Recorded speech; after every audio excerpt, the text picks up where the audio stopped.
Ipinanganak si Renee Marsden noong October 15, 1992 sa Sydney, New South Wales. Isang masiglang lungsod na kilala sa napakagandang daungan at sa tanyag na Opera House. Siya ang anak ni Teresa at Jamie. Ngunit na si Renee ay 2 taong gulang pa lamang naghiwalay ang kanyang mga magulang. Muling nagbago ang takbo ng kanilang buhay na makilala ni Teresa ang isang lalaki na nagngangalang Mark Marsden.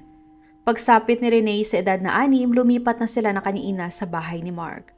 At noong taong 2000, ikinasal sina Teresa at Mark. Magkasama nilang binuong isang bagong pamilya. Nagkaroon si Teresa at Mark ng 3 pang anak na sina Luke, Jake at Monique.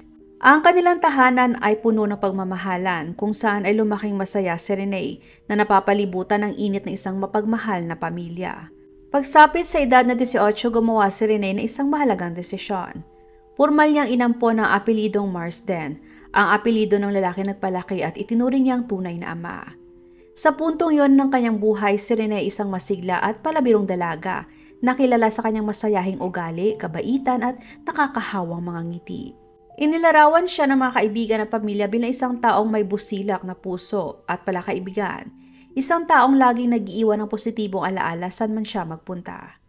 Matagal nang magkaibigan si Renee at si Camila Zaydan na dati niyang kaklase. Ngunit habang sila nagdadalaga, naging mas komplikado ang kanilang relasyon. Tumaas ang tensyon at nagkaroon ng alitan at minsan nga ay umabot pa sa pisikalan. Ibinahagi ni Renee sa kanyang ina na minsang hinila ni Camila ang kanyang buhok at sinaktan siya, bagay na nagdulot ng takot sa kanya. Sa kabila nito, nanatili ang pagiging komplikado ng kanilang pagkakaibigan. Kilala si Camila bilang possessive, lalo na pagdating kay Renee. May kumalat pa nga na bulong-bulungan tungkol sa kanilang romantikong ugnayan, ngunit wala itong kumpirmadong ebidensya, at nagkahiwalay silang saglit. Pagkalipas ng ilang taon, muli nagkita at muli naging malapit ang dalawa. Nung nagdadalaga na si Renee, sinubukan niyang mag-training bilang receptionist at hairdresser. Inilarawan siya bilang masipag, masayahin at sabik siyang maabot ang kanyang mga pangarap. Ang kanyang buhay ay tila umuusad, may malinaw na direksyon at puno ng pag-asa. Bandang 2008, habang nagtatrabaho sa isang beauty salon, nakilala ni Renee ang isang binatang nagngangalang Angus Jong. Hindi lamang serbisyo ng salon ang nakahila kay Angus kundi si Renee mismo. Madalas na siyang pabalik-balik para regular na magpagupit. Habang tumatagal, lumalim ang kanilang koneksyon at kalaunan ay naging magkarelasyon.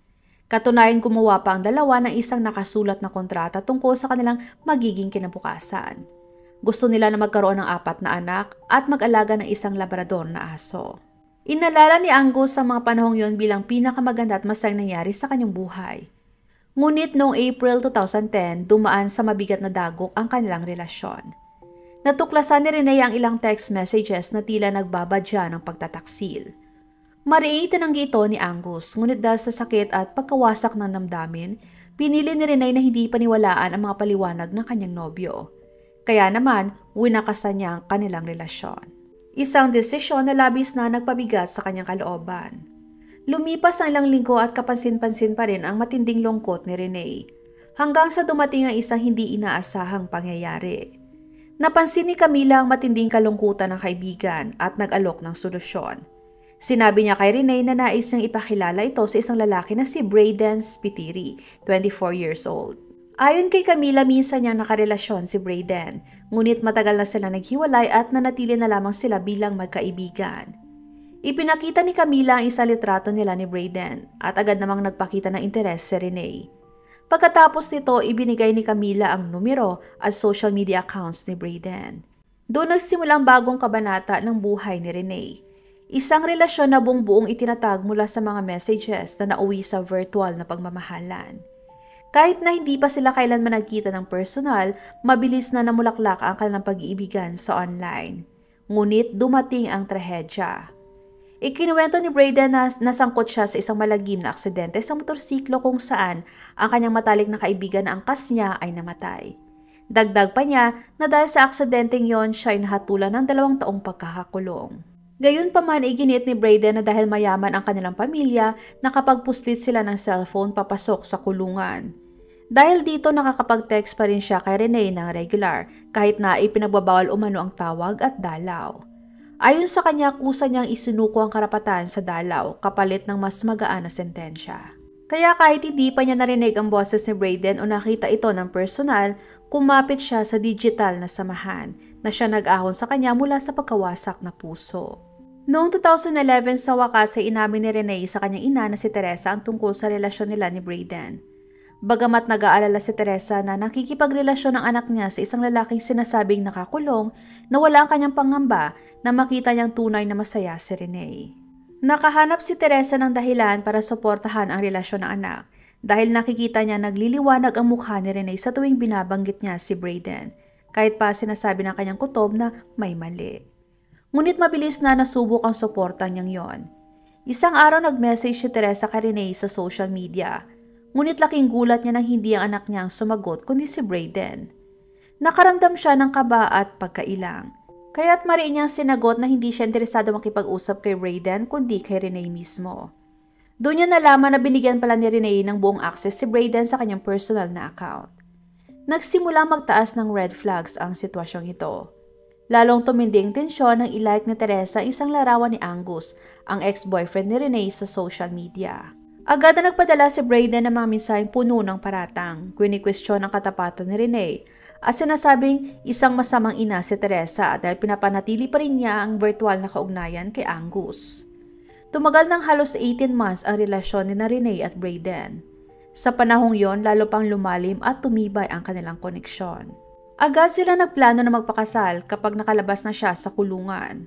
Sa edad na 20, nangarap si Renee tungkol sa kanyang kasal. Ikinuwento niya sa kanyang mga kaibigan at pamilya na si Brayden ang kanyang soulmate. Noong January 2012 dahil sa sobrang paniniwala sa kanilang magiging kinabukasan, pumunta si Renee kasama si Camila sa isang tattoo parlor at ipinalagay ang pangalan ni Brayden sa kanyang dibdib. Ngunit hindi nagtagal nagsimulang masira ang lahat. Nag-iba ang ugali ni Brayden, lalo siya naging seloso at possessive. Si Brayden na dating masayahin ay naging mailap at balisa. Gayunpaman, nang sabihin sa kanya ni Brayden na makakalaya na ito noong August ng taong yon, muling nabuhay ang pag-asa ni Renee.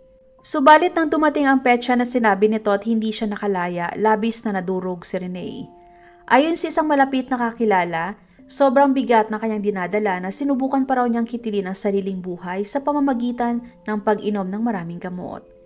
Isang nakakatakot na sandali ito para sa kanyang pamilya. Nakita ni Teresa at Mark kung gaano na siya kahina at pinayuhan siyang tapusin ang relasyon.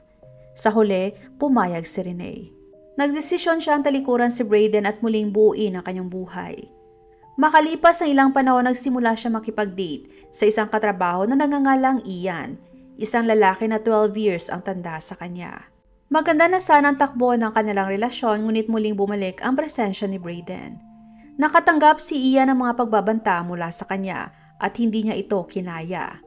Binalaan niya si Renee na kailangan na nitong putulin ang lahat ng ugnayan sa kanyang ex. Ngunit hindi magawang kumawala ni Renee.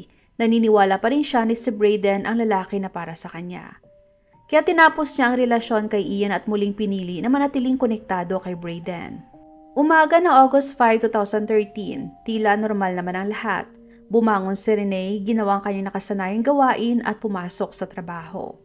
Bumalik siya ng bahay nung hapon gaya ng karaniwan. Ngunit napansin ni Teresa na may kakaiba. Ang kanyang anak ay tila malayo ang loob, iritable at wala sa mood. Dahil sa pag-aalala, tinanong ni Teresa ang anak kung okay lang ba ito. Simpleng oo lang ang sagot ni Renee at agad na pumasok sa kanyang kwarto. Ilang sandali pa ay nakatanggap si Teresa ng nakakakilabot na mensahe mula kay Brayden.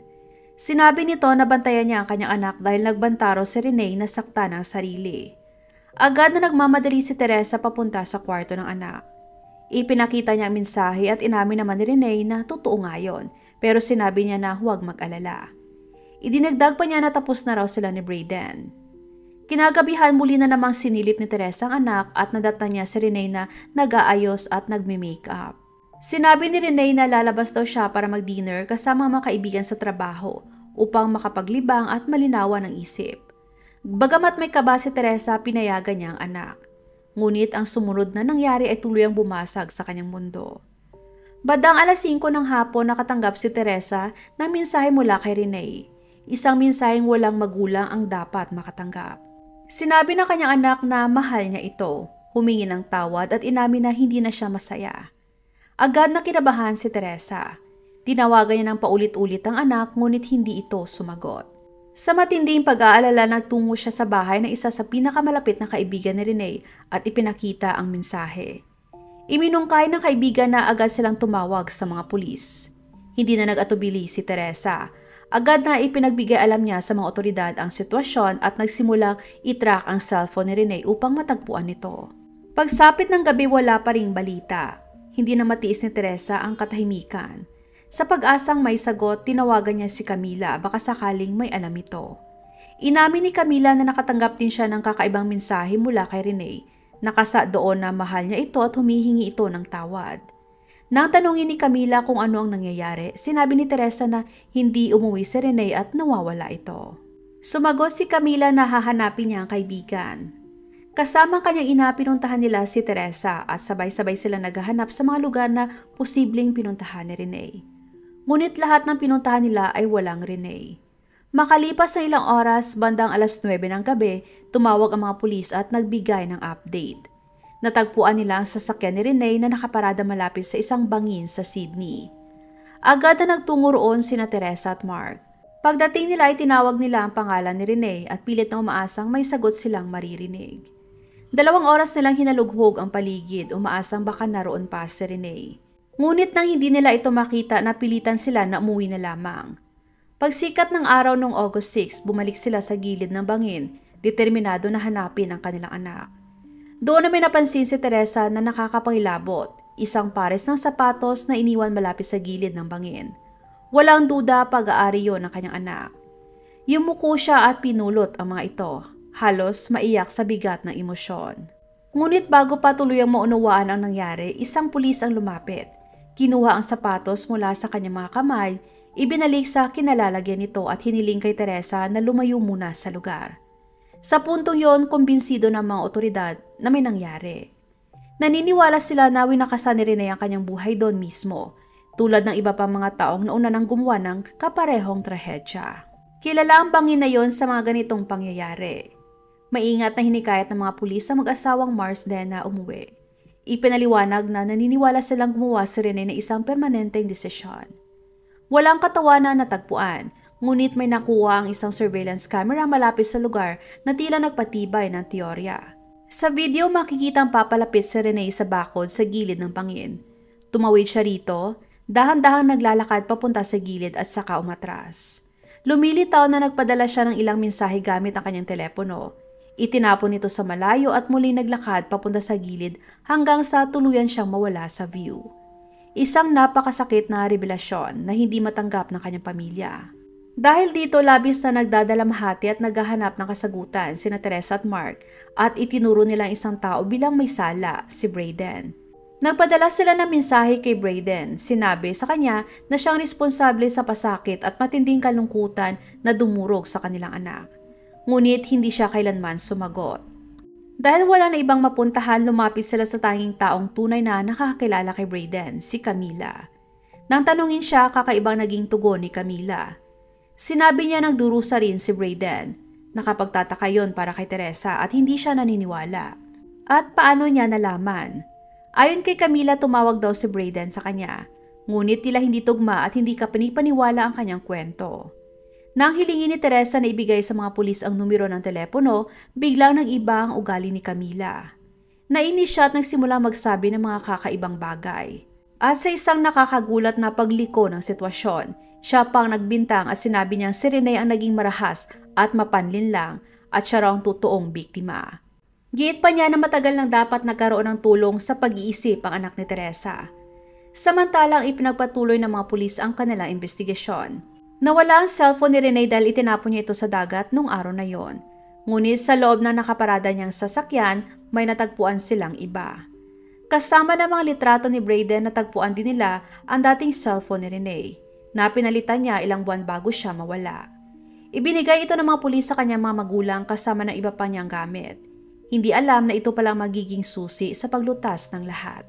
Si Luke, ng 13 years old na kapatid ni Rene, ay may kaibigan na marunong sa technology. Magkasama nilang binuksan ang lumang telepono gamit ang isang software tool. Ang natuklasan nila ay nakakagulat. May mahigit 11,000 na palitan ng text messages sa loob lamang na 3 buwan mula March hanggang June 2013. May mga messages sa pagitan ni Renee at Brayden at mayroon din sa pagitan ni Renee at Camila. Si Mark na determinado na maintindihan ang lahat ng datos ay nagsimulang suriin ang mga messages. Gumawa siya ng spreadsheet at inisa-isang oras at petsa ng bawat palitan. Doon lumitaw ang isang bagay na kahina-hinala. Ang mga mensahe mula kay Camila at mula kay Brayden ay hindi kailanman nagkasabay. Palaging sunod-sunod pero hindi sabay na dumarating. Unti-unting nabuo ang nakakatakot na katotohanan. Dinala ni Mark ang ebidensya sa mga pulis. Agad na kinumpirma ng mga investigador ang kanilang hinala. Ang mga messages mula kay Brayden at kay Camila ay nagmula sa dalawang magkaibang telepono, ngunit iisa ang pinanggalingan na building o iisa ang tirahan. Gayong sinasabing nakakulong si Brayden 2 oras ang layo mula sa Sydney. Doon na lumabas ang totoo, hindi talaga nag-e-exist si Brayden. Si Brayden ay isang imbento lamang, isang komplikadong panlilinlang na buong-buong ginawa at pinanatili ni Camila. Sa loob ng 18 months, ginamit ni Camila ang isang peking pagkakakilanlan para manipulahin si Renee, gamit ang dalawang magkaibang telepono para mapanatili ang ilusyon. Pero bakit niya ginawa yon? Anong maaring nagtulak sa isang tao na pahirapan ng ganon ang damdamin ng taong tinawag pa niyang matalik na kaibigan? Nagsimula magsalita ang pamilya, mga kaibigan at mga taong malapit kina Camila at Renee. Marami nakapansin sa obsessed na ugali ni Camila at kung paano siya paulit-ulit na tumatawag kay Renee, minsan na ilang beses pa sa loob lamang ng 1 oras.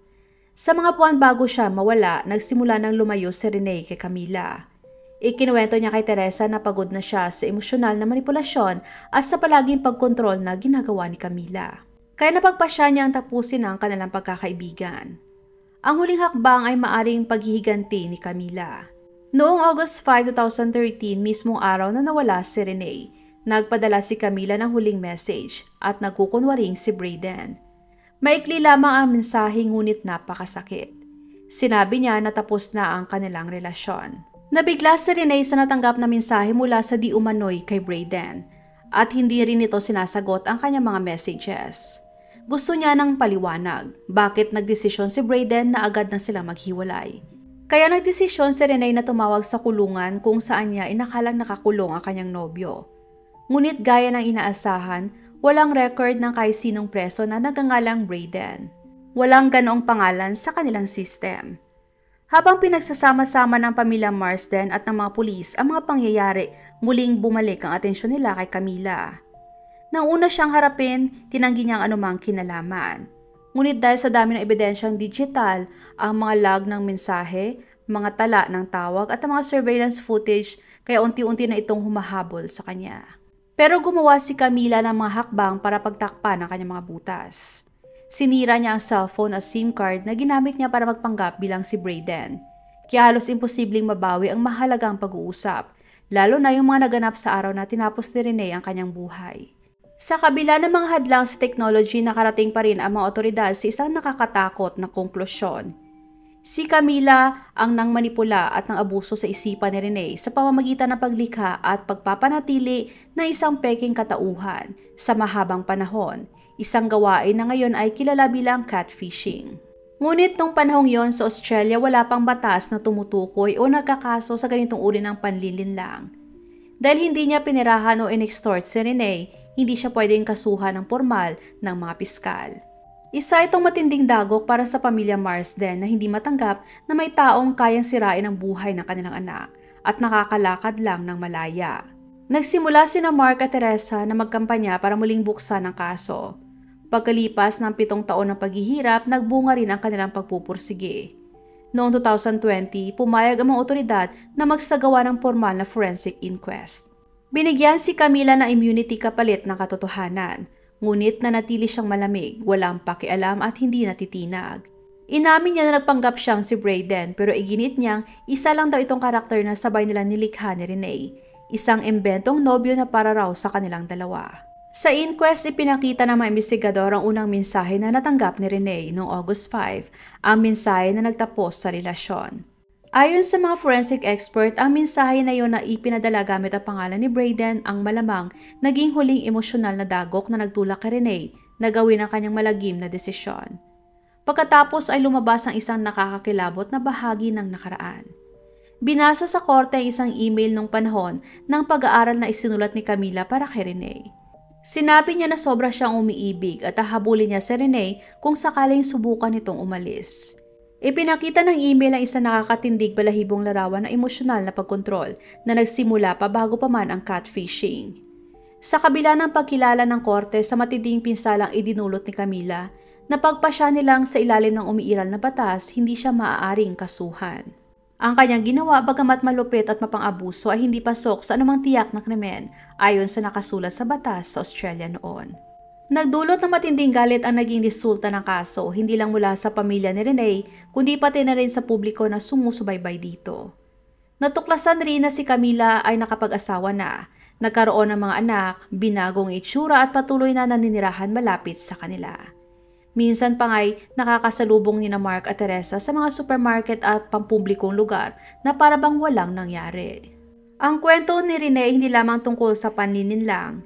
Isa itong nakakakilabot na paalala kung paano maaring baluktutin ang tiwala at kung paano nagiging anyo ng pang-aabuso ang digital na manipulasyon. Sa panahon ngayon na mas laganap na ang mga online relationship, ang kanyang pagkamatay ay nagsilbing masakit na paalala. Sa likod ng bawat messages, bawat profile, bawat litrato na may ngiti ay maaring may nakatagong kasinungalingan. Wala na si Rene pero patuloy na umuukit ang kanyang pangalan sa laban para sa pagbabago. Ang kanyang kwento ay patuloy na nagbibigay sigla sa mga usapan tungkol sa emosyonal na pamimilit, psychological control at ang agarang pangangailangan para sa batas na makakasabay sa mga makabagong anyo ng pang-aabuso. Dahil walang sinuman ang dapat magdusa at walang sinuman ang dapat masira dahil sa isang kaibigang nagtatago sa likod ng isang screen. Shout out kina Geraldine Anson, Aaron Naray at tropang D-Sangers ng Gataran, Cagayan. Maraming salamat sa inyong walang sawang panonood sa aking mga kwentong krimen.